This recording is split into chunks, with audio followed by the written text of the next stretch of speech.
Welcome into Dynasty Mode, the unofficial EA Sports college football game podcast. My name is Archie Shea. That is freshly off assignment. Back from that assignment. That took a couple of weeks. It's Dimitri Ravanos. Dimitri, how are you? Archie, I've been under deep cover with a number of college football video game cartels trying to learn what they know so that we can prosecute, frankly. Oh, interesting. Oh, I did not know this was a criminal enterprise. I learned about this. That's what I'm telling you about. I am getting the fresh news. Well, okay. Listen, All right. you can fool the audience all you want with your plausible deniability, Archie. Your name is on the order. You knew what was going on. Now, people do sign for me on a lot of things. I have a lot of stuff to do. So, okay. There's a certain account I have that people just take care of that. Staffs of lawyers and accountants that who could ever say for sure who the Archie Shea is who wrote that down? Well, mainly toddlers. Toddlers are the ones that sort of run that. They're cheaper. To be frank with you, it's a cost-cutting venture. I do actually. That does put an idea in my head of when Dynasty Mode becomes this unstoppable business force. Like we should force our entire staff to change their names to Dimitri Ravanos and/or Archie Shea, so that like there is no forging the signature. Who Archie Shea and/or Dimitri Ravanos did sign for this. I do like that, especially if you do the old DBA, the doing business as. Yes. Yeah, listen, I don't care what your name is, but you're doing business as Dimitri Ravanos. Right. That's what you're doing. Right. Dimitri, speaking of the business side of things, we talked about sorry, not that business. The last couple of weeks, that we had the news that we sort of found out what the players are going to be a part of the game, or at least the option is now ready for them with the mass licensing deal that EA Sports was ready to sort of get out there and ready to start signing up some people. But we got some new reporting that may be easier said than done. And Dimitri, who could have thought that trying to massively sign thousands and thousands of teenagers essentially would be any kind of a mess? It's almost, Archie, like someone on this show has been saying since the beginning, this feels like a waste of time. This feels like something that doesn't really matter if it's in the game or not. Oh, Dimitri, that's not what Andy Witchery wants to talk about over at On3 Sports. Sure. He wants to bring up the fact that he was at the On3 Influencer Summit, which I think happened in Nashville. The most influential. Oh, yeah. That is the most. Most of these players who went to that summit, cowboy boots and short shorts. Sure, of course. Yeah. Well, I mean, that's what you do there, right? Yeah. No. That's the only sector that Nashville is not the most influential in is choo-choos. And to be fair, that is just a few hours down the road in Chattanooga, really the center of that industry. No, of course. Joel, it turns out that Joel, Dimitri, I think Yes. there's a Joel in here. Dimitri, there is a couple of things I need to talk to you about, which is I'm not sure we've really discussed this part of it when it comes to the potential NIL of this, but let's get into it. So the title of this article is called Players Suggest Potential Holdouts Over NIL Payouts for EA Sports College Football. There is no SEO to that. That's just a good, clean title. Absolutely. Sorry, I did think that summit may have been in Atlanta, not Nashville. But of course, when you're at this influencer summit, that one of the big things talking to college football players would be the return of the college football video game and the players that might have a chance to sort of be a part of it now that there's this big mass licensing opportunity for them. But maybe the money's not there the way everybody wants it to be. We talked about a while ago on this podcast that the number that we were thinking was probably going to be a lot less than what we dreamt it might be. And the number, like at one point, you and I are talking in that $5,000 to $7,000 per player range, which I always thought was sort of a fairer number than what eventually came back to us, which was $500 roughly per player. I will say you're right that our speculation was fairer. I always thought lower seemed more realistic. Yeah, because even when I would do the numbers, if you did $5,000 per player, it's a lot of money, but this game's going to make a lot of money. So if you wanted all these players like EA has always wanted with this game, it tended to make some sense. Yeah, I mean, I don't know that EA is counting on this game making a ton of money within the perspective of the video game industry. I mean, this is not FIFA. This is, I know they don't do an NBA game anymore, but this is not a basketball game. This is not something, even Madden has an international appeal that the college football game is not going to. That's not to say this won't be a profitable venture. I believe it will be, but I think that when you talk about what matters to entertainment studios in any space, movies, video games, music, whatever, being profitable is not enough. It's got to be buku profitable in order to say the cost was justified. So I never quite bought into the it doesn't matter because we're going to make so much idea of what they could pay people. Well, I mean, sure, there's a limit, right? I mean, you're not going to give everybody 45 grand to be a part of the game. Be like, hey, thanks, General Booty, for being a part of this franchise. That's 50K for you, son. Yep. You bring that much value. You sold us thousands of copies. You deserve it. Spencer Sanders, you transferred from Oklahoma State to be the third string quarterback at Ole Miss. Here, take 50 grand. Oh, really? Yeah. What else would you like? Right? So let's get to some of these quotes. This from Mr. Aforementioned General Booty. Said when he was asked what the fair compensation. That was the first part. I edited that part out just for time's sake. Yes. He was asked what he thought that the fair compensation would be if there's going to be a flat rate for these players, because that's sort of what it tends to feel like it's going to be, or at least EA would love it. I mean, sure, EA would love it if you can get $1.50 per player, and then at least you've compensated them. You know what I mean? But he said, "quote That's a tough one. We've actually been talking about that in the locker room, so we've all talked about it because we want the game to come out, obviously. But we were saying if they come out and try to lowball and say we're going to give everyone $200, well, guys, maybe like you mentioned, Caleb Williams may say no, and then he's not in the game. Then all the USC fans, who wants to buy the game and not play with him? But then he would go on to say if they're going to have one price, I say it's like $600 to $800 would get everyone in." Quote. So not that's far. That's what Mr. Moody is saying. That is what Professor Moody has been saying to the media and On3 Sports. I thought it was interesting that not only did he sort of throw out the idea that, hey, maybe we don't want to play for these low ball numbers like $200, $300, $600. Now, I think you get everybody in for $600. Yeah, that is 3 textbooks. So, don't say boo. This is his point about Caleb Williams is kind of always what my thought was of including real players in this game is I don't see upside equal to the downside of not having somebody in it. And so I would ask you this, Archie, and the audience as well, just something to consider here. Would EA Sports be better served? Do you have a number in that article of the number of players that would be getting that $600 to $800 payment range? I do not. Okay. All right. So let's just say we're talking about 10,000 players.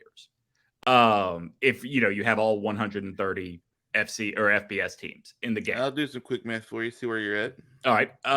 So is it more valuable to set aside $6 to $8 million to pay out all of those guys? Or is it more valuable to set aside $6 to $8 million and ensure that as downloadable content, you can get Caleb Williams, you can get Drake May, you can get Marvin Harrison Jr.? Is it a better investment if we're going to include real players in this, to include a limited number of guys that are bonus content you can add into the game, as opposed to try and invest in everybody and suddenly you create holes and problems for yourself that you didn't have to. Wait, you mean the whole of like trying to get 130 teams and 85 scholarship players per team and try to get them all a little bit of compensation? You think there could be some issues doing all of that? I mean, I would just say that, gosh, when you're dealing with those numbers, contrary to popular belief, it may not be easy to get everybody to fall in line. Interesting you say that. I don't know if I buy that. The NFL finds it easy, and they only have what, Fair. 53 players times 32 teams. Pretty high numbers too. And those guys are only getting paid like 15 an hour. Yeah, to be fair, yeah, it is. Listen, it's the new minimum wage. That's what they're doing. Right. So that number, by the way, would be 11,050 if it's 130 teams, 85 scholarship players, just to give you more rounder numbers to sort of figure it out. And I always thought that you do more like you never know who's going to be on the day. It's the practice team, so to speak, or the scout team that ends up playing for you. So do you have to go expertly create that person? No, EA even said that, hey, listen, we may not even have the time or the ability to sort of face scan everybody. So we may have to best judgment for some of these people. So we may still get a lot of the a little more generic faces still. They'd be like, hey, yeah, Caleb Williams will be fine, but maybe you go down the line to your third and fourth offensive linemen. I don't know if they're like, here, listen, you're lucky to get a copy of the game. No, listen, that is, so I know I keep using FIFA as a comparison, but I don't know another game where there would be this many teams involved, right? That EA has done before. Certainly there are players on some of those teams in like the Australian league that like, oh, instead of the scan of his face, here is just a plain gray slate, right? Like I think that when it relates to college football, when you're already dealing with a niche market, but a niche market that is so passionate about this sport, I think that becomes more and more unacceptable to your fan base. Oh, sure. And in 2023, 2024, if you're not going to give me the downloadable content or the free update to change that, like, come on, man. No, I see a lot of value in what you're saying. Let me give the other side. This is Devin Neal, who was a Kansas running back. The other side is fuck you. To a degree. Okay, cool. But not to the words that you used. I mean, it's just the action I used. He is a Kansas running back who was honorable All Big 12 last season, and he said that, quote, I honestly think that $500 is a pretty good amount. In fact, UAB's Fish McWilliams, that's right, Fish McWilliams, said, obviously just having the video game back itself would be okay with me. I appreciate the NIL for the NCAA game, but I really just want to play the video game and just get it back out there because it's been gone for almost 10 years now. So there's not a full-on boycott by the players happening yet. When we first sort of thought about this, our mutual acquaintance, Cole Kublik, and we've talked about this for a long time, which is that if they had just given him a copy of the game, that would have been plenty. Right, he would have not expected any kind of dollars or cents. Although when he went to Auburn, he was the sixth string center. So, I'm glad we heard from Fish McWilliams. I do want to know what Louisville cornerback Storm Duck thinks of this. Oh, he's big on the NIL stuff. Mainly the name gets there. The name, image, and likeness starts with name, and he's got a big one. He's got one that I would. I believe his official quote was "Lightning crash, quack quack." Lightning crash, quack, quack. You read the same thing I did. Okay, so I don't have to read that part of the article. So the thing I think is fascinating about this part of it is that we're not all on the same page, clearly, because there's so many different people. But if the amount is just in the ballpark of $500, let's just say the high end, like General Moody was speaking, was $800. It's not life-changing money. To say, I'm sure it's a few extra nickels to have in the bank account. It's weekend changing money. It's weekend. It is. It's weekend changing money, and that's about it. The big prize EA is probably banking on is like, hey, you're in the video game for the first time ever, so this is our leverage. Like, if you don't want to be in, that's fine. We got thousands of other guys who want to be in. I do wonder how much of it too is Storm Duck, Fish McWilliams, like you're in the video game for the first time ever, so your payment is the video game. Exactly. And then we have some more money to lure a Caleb Williams. We have some more money to make sure that that a Dallas Turner understands how important it is he is in this game. Although, like I think that group of guys, like Dallas Turner probably isn't even in that group of guys. That group might just be the top quarterbacks, right? Like that might just be Caleb Williams, Drake May, Quinn Ewers. Yeah, maybe. I mean, maybe get the Marvin Harrison Jr. Like he's a skill position player that sort of some more people will know. Maybe that's it. But like we were talking about on the podcast last week about me. That when you talk about coming into next year's game, which would be what we're talking about, right? Essentially, is when this game comes out, is having all those people in the game, but having those on the cover. You're probably going to want somebody if you can have it that's got name value coming into the season and not just someone who's about to go off to Madden. And I couldn't think of a ton of those guys until a couple of people on YouTube did send comments below of a few guys that might be able to, but the number is pretty low as far as name guys right now as we're speaking. So yeah, maybe we do tell Storm Duck and Fish McWilliams. We say, hey guys, here's your game. We want Caleb Williams.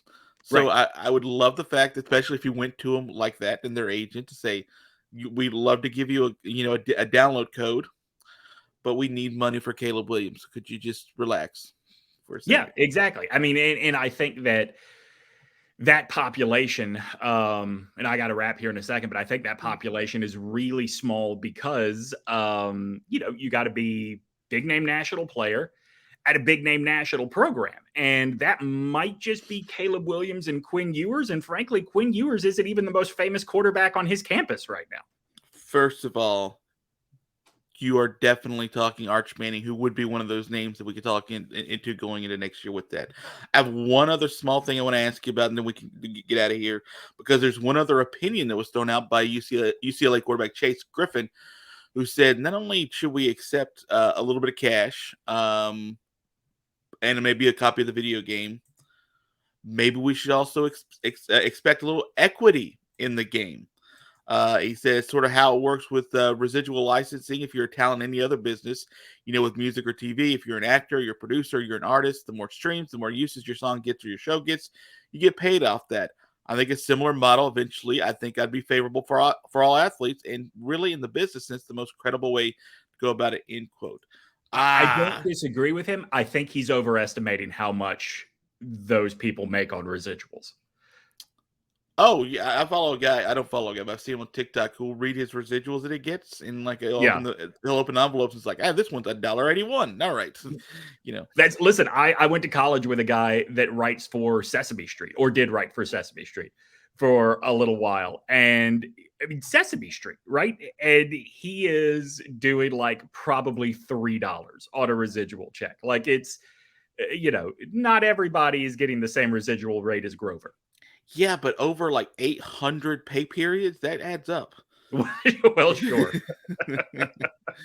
All right, Dimitri, that's going to do it for us on this here podcast. Real quick, yes or no, you expect a player boycott? No, not a full one. Yeah, you'll probably get some like higher end names that maybe the cover athlete will probably make a little bit more.